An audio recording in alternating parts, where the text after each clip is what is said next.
yang saya lihat, yang saya dengar, banyak kerjasama antara trainer syariah berakhir mengenaskan, tumbang di tengah jalan. Ini kira-kira di mana nih benang merahnya nih Mas Hamid?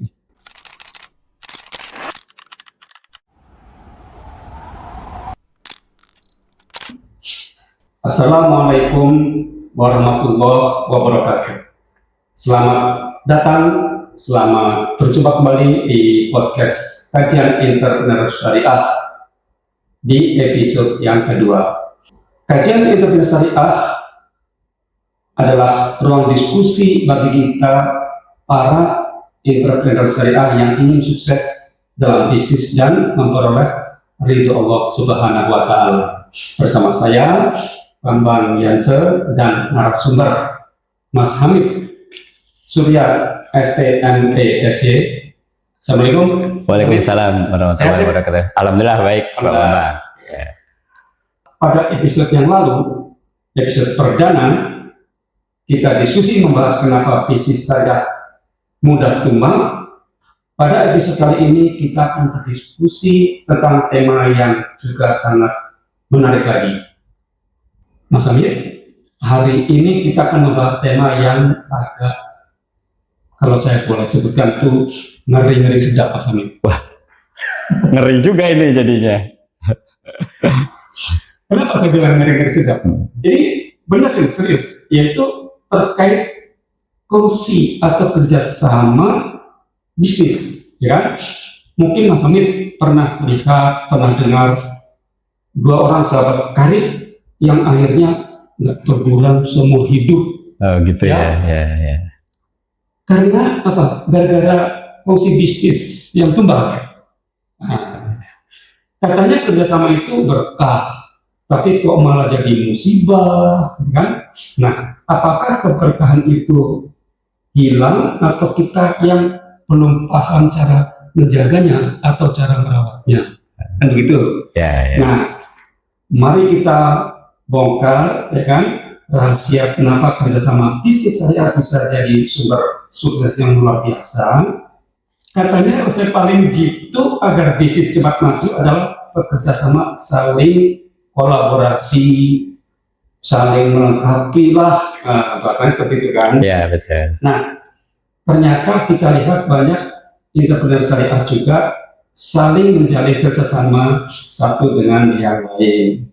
Nah, setelah berjalan, ujung-ujungnya malah tidak sedikit yang rebutan aset. Waduh. Ngeri nggak? Iya. Nggak salah kan saya tadi bilang ngeri. Ya, betul. Nah, sorry Mas Hamid. Jadi mohon pencerahannya. Sebenarnya kerjasama bisnis saya itu sejatinya seperti apa sih? Ya memang Pak Bambang.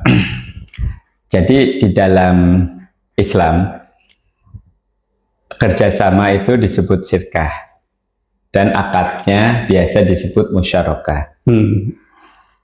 Sobat trainer syariah, apa itu musyarakah?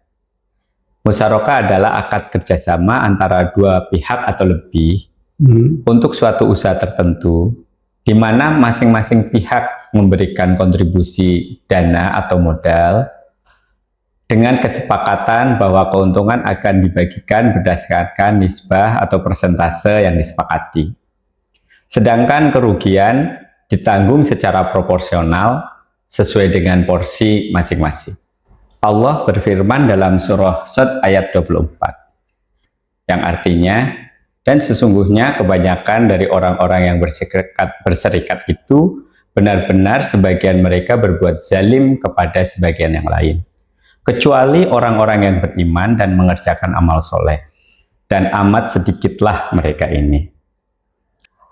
Dalam hadis Nabi dari Abu Hurairah, yang artinya, sesungguhnya Allah berfirman, aku adalah pihak ketiga dari dua orang yang berserikat.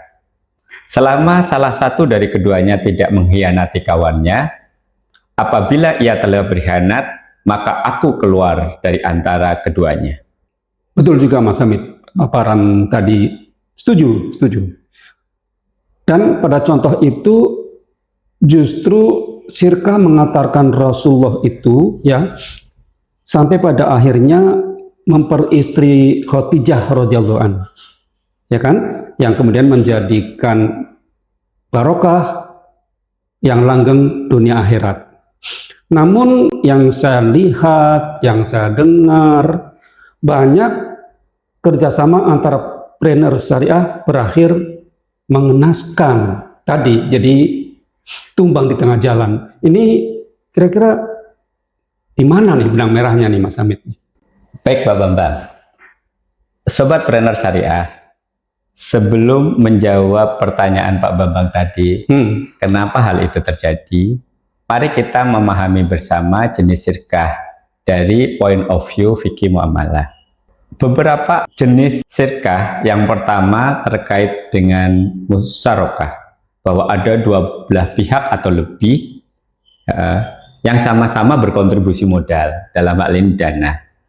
Ada beberapa jenis di sini, misalkan sirkah inan. Sirkah inan itu dua pihak atau lebih, dia memberikan modal sesuai dengan kesepakatan masing-masing, dan untung rugi serta kewajiban di sirkah tersebut disepakati di awal.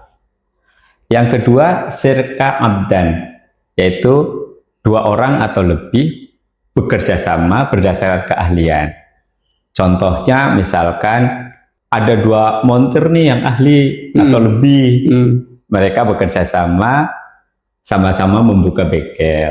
Jadi modalnya skill tadi. Modalnya skill, sama-sama bermodal skill. Kemudian yang berikutnya adalah sirkah mufawadoh, yaitu modal, porsi kerja, untung, rugi, semua sama rata. Dibagi berdasarkan yang itu. Jenis yang kedua adalah mudorobah atau bagi hasil.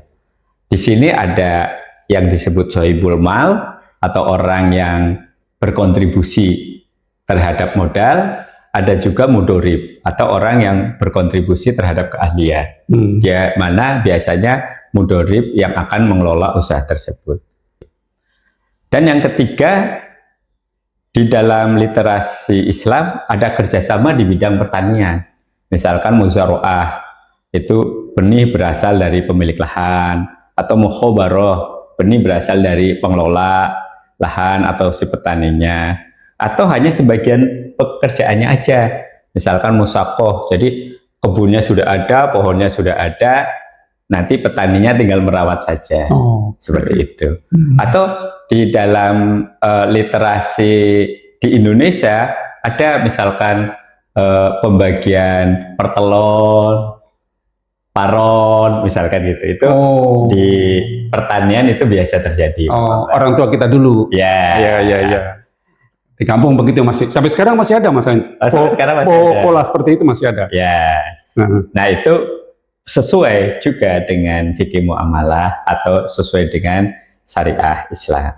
Nah, setelah kita memahami jenis-jenis akad Pak Bambang, baru saya mencoba menjawab nih pertanyaan Pak Bambang.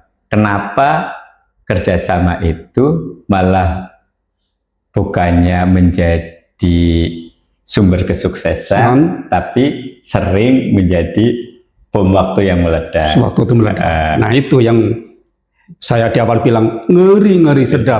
Ya. Karena biasanya gini Pak Bambang, banyak kerjasama atau sirkah yang dibangun oleh antar entrepreneur itu dilatar belakangi oleh semangat silaturahmi saja, sehingga mengabaikan hal-hal prinsip dalam bekerja sama. Nah, kalau kita lihat implementasinya, sih ada 5 penyebab utama kegagalan kerjasama sirkah. Yang pertama itu akadnya masih banyak yang berupa akad lisan. Yang kedua, akadnya sudah tertulis, tapi tidak lengkap isinya. Yang ketiga, ketimpangan kontribusi para pihak. Yang keempat, hilangnya integritas dan transparansi. Dan yang kelima, tidak ada kesepakatan exit strategi yang dituangkan ke dalam akad. akad. Mungkin saya harus tanya ke Mas Hamid untuk kawan-kawan sobat trainer yang lainnya. Jadi apa saja hal yang penting sehingga akad dianggap lengkap, spesifik, detail, dan seperti itulah untuk menjaga kemungkinan yang tidak baik akan terjadi. Ya, betul Pak Bambang. Meskipun tadi semangat silaturahmi tinggi, betul. Sobat Trainer Syariah harus tetap memastikan bahwa semua poin penting tercatat dalam akad sesuai kesepakatan. Hal ini bukan berarti kita seudon Pak Bambang kepada teman, kepada saudara yang akan bekerja sama dengan kita. Tapi justru itu untuk memastikan silaturahmi dan persaudaraan yang sudah terjalin itu tetap aman, meskipun nanti bisnis yang kita kelola bersama menghadapi masalah di masa mendatang. Nah, setidaknya minimal ada 7 poin penting yang perlu kita perhatikan. Yang pertama adalah jenis akadnya, yaitu apakah sirka, apakah mudharabah, seperti itu, dan lain sebagainya. Kemudian yang kedua terkait dengan ruang lingkup. Jadi ruang lingkup kerjasamanya apa aja sih? Gitu. Terus yang ketiga periode. Jadi kita mau kerjasama itu mau berapa tahun? Setahun, 2 tahun, 10 tahun. Oh, ada masanya ya? Masanya harus kita sepakati. Meskipun nanti pada akhir masa kemudian kita sepakat untuk lanjut lagi. Perpanjang? Iya, perpanjang lagi. Oke. Nah, kemudian yang keempat, hak dan kewajiban. Ini yang kadang-kadang suka lupa nih. Suka lupa hak dan kewajibannya tidak kurang detail. Nah, ini perlu duduk secara bersama khusus membahas masalah hak dan kewajiban. Sehingga masing-masing pihak itu clear siapa mengerjakan apanya. Yang kelima terkait modal, untung, dan rugi itu juga harus disepakati di awal. Berapa persentase masing-masingnya. Kemudian yang keenam itu force majeure. Apa aja yang kita definisikan sebagai force majeure sehingga kita sama-sama ikhlas nih kalau ada kejadian itu terjadi. Dan yang terakhir adalah exit strategi. Ini yang kadang-kadang sering dilupakan oleh teman-teman entrepreneur pada saat melakukan kerjasama. Begini Mas Hamid, ada bisnis kerjasama yang terlihat sukses ya, mulai dari awal berdiri sampai perjalanan sekian atau beberapa tahun lah gitu ya. Cuman tiba-tiba nih terjadi perselisihan yang mengakibatkan masalah berkepanjangan bagi si pelaku itu, si pelaku kongsi itu, ya kan, yang bekerja sama itu, gitu loh. Nah, setelah melalui pendekatan yang dilakukan, ternyata semua pihak nih yang terlibat merasa memberi banyak pengorbanan, kontribusi, itu kan, tapi mendapatkan hasil yang tidak sesuai harapannya. Meskipun bisnisnya mungkin berjalan sesuai rencana lah, begitu ya. Nah ini apa nih sebetulnya nih yang terjadi ini Mas Hamid nih? Ya, saya juga melihat fenomena itu banyak terjadi di kerjasama bisnis yang berlangsung. Nah, Pak Bambang dan Sobat Trainer Syariah, ketimpangan kontribusi dalam sebuah kerjasama bisnis adalah bom waktu yang paling sering menghancurkan kerjasama bisnis itu sendiri.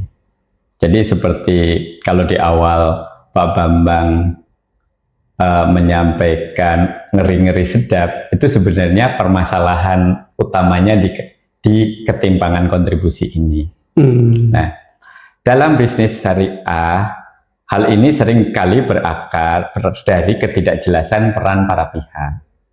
Yang pertama, akadnya terlalu umum. Yang kedua, pencampuran peran, siapa mengerjakan apa, kemudian dia bertanggung jawab terhadap apa. Nah, terus yang ketiga, mungkin tidak adanya SOP dan KPI. Atau kalau sudah ada, mungkin tidak cukup detail. Kemudian yang keempat, yang paling penting, evaluasi berkala tidak dilakukan.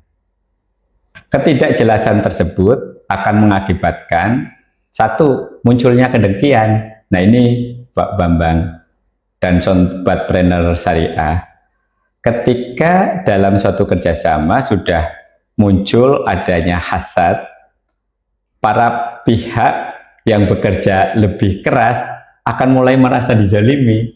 Nah, masalahnya ketika misalkan ada 3 pihak yang bekerja sama, ternyata semuanya merasakan hal yang sama, merasa Jadi kadang-kadang tidak jelas Pak Bambang, siapa yang menzolimi, siapa yang dizolimi, itu nggak jelas. Nah, jadi merasa dizolimi semua jadi ya. Itu makanya ini memang bom waktu yang sebenarnya paling tidak kelihatan. Memang nggak kelihatan, tapi ini bom waktunya. Kemudian yang kedua, keputusan bisnis yang bias. Kadang-kadang karena ada satu pihak yang merasa memberikan modal yang lebih, itu muncul arogansi. Untuk apa? Untuk bahwa nih gue loh yang punya. Gitu. Padahal ini kita bicara kongsi. Gitu. Nah, ketika ada salah satu pihak yang muncul arogansi ini biasanya memicu strategi bisnis yang keliru, karena dia ingin keputusannya dia harus dijalankan, padahal mungkin keputusannya dia tidak sesuai dengan realita pasar yang ada.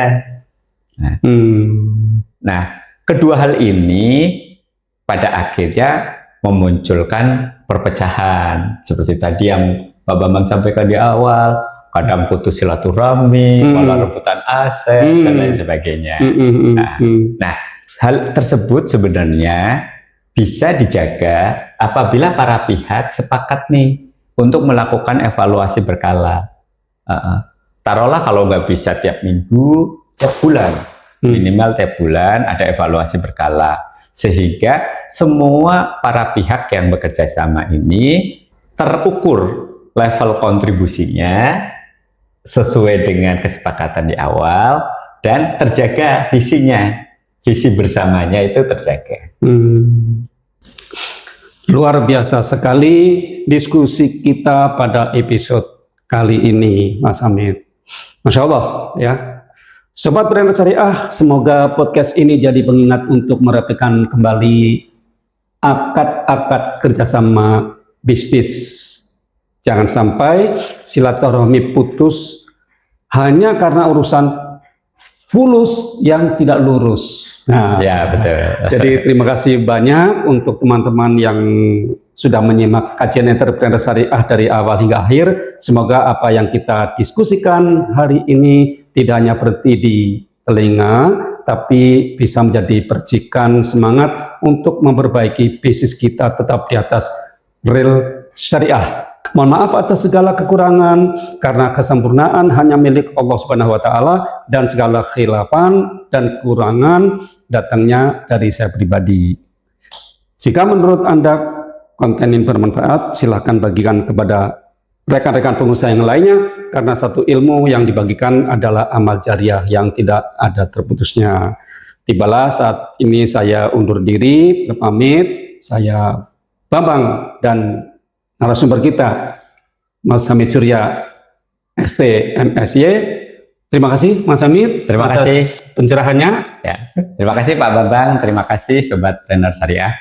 Jangan lupa untuk terus ikuti podcast ini di YouTube, Instagram, TikTok @kajiansyariah. Untuk pertanyaan, komentar, dan saran dapat Sobat Trainer Syariah sampaikan melalui channel tersebut. Sampai jumpa di episode berikut yang akan membahas tema bagaimana menjaga integritas entrepreneur syariah saat terdesak. Terus ikuti kajian menarik lainnya seputar masalah dan solusi bagi Sobat Trainer Syariah. Entrepreneur Syariah sukses dan barokah. Billahi taufiq wal hidayah. Wassalamualaikum warahmatullahi wabarakatuh.